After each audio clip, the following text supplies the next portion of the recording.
Well, after a lot of head scratching, we managed to crack the recipe for the batter. But what you need is one of these, a soda siphon used for making carbonated drinks. We're going to use it to put more bubbles in the batter. So, to make the batter recipe, in here, I've got flour and rice flour. I'm going to add to that some honey. Now, this will just help the colour of the batter. And then vodka.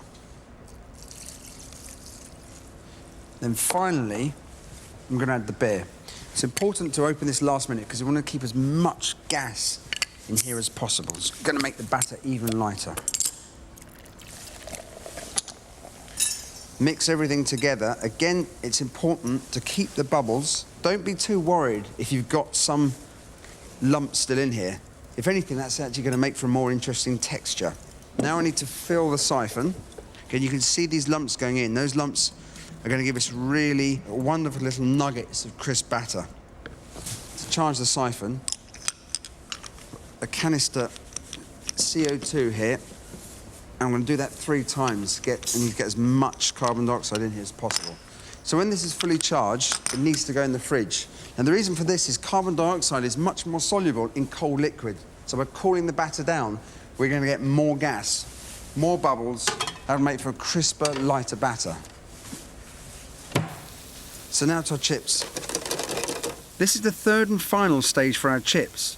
After the second drying in the fridge, they need to be fried one more time. Now these have been in here for 3 minutes at 190 degrees centigrade. Another 4 or 5 minutes and they'll be ready. Onto the fish. I've got in here a pan of oil. I've used a pan, not a fryer, for 2 reasons. One, because of the size of it, but secondly, and more importantly, we need to cook this batter really quickly.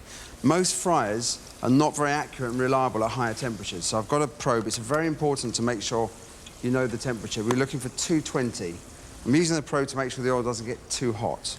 The batter, just empty this out into the bowl. You can see all the bubbles. The reason for coating the fish in seasoned flour is to make sure that the batter sticks, otherwise it's going to fall off. So into the batter, and then straight into the oil. Here's something I picked up from the tempura restaurant. Just taking a spatula and drizzling that batter on top of the fish. And you're going to get these wonderful shards of really light, crisp batter. Okay, these chips are now ready. This batter is so crispy. It looks fantastic. And the chips.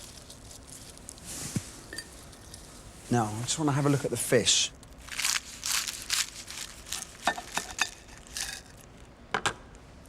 That is perfect.